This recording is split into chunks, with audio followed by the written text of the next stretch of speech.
Hello, welcome to PID Maxwell YouTube channel. This is a video tutorial on how to stop the controller in the middle of a process. As you may notice that I'm going to give you a close-up shots so you can see clearly. This is decrease key and as well as the run key, and this is the increase key as well as the stop key.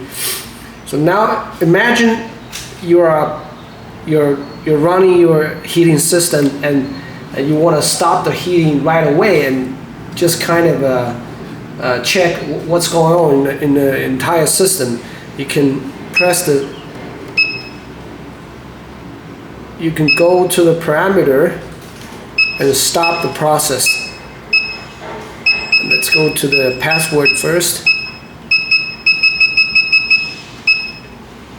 and then tap on it. This is the parameter where you can stop the controller.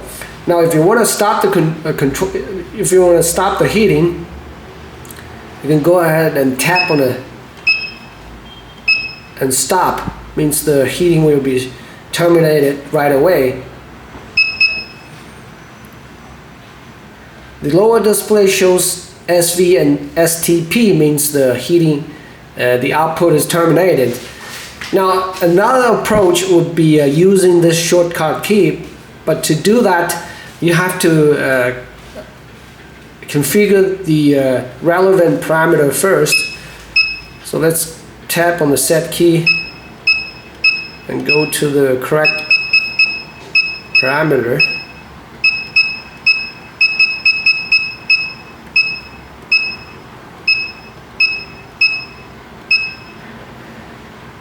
Now, this parameter is where you can configure how you run and stop the controller. It has three options.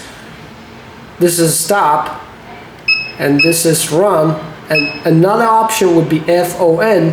If you choose this option, you are running the controller all the time, and the shortcut key will be terminated. You can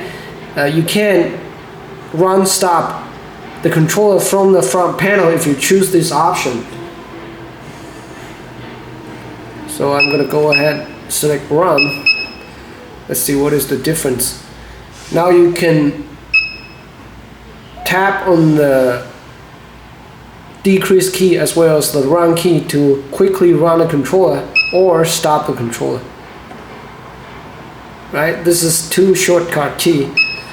Run the controller and stop the controller. Okay?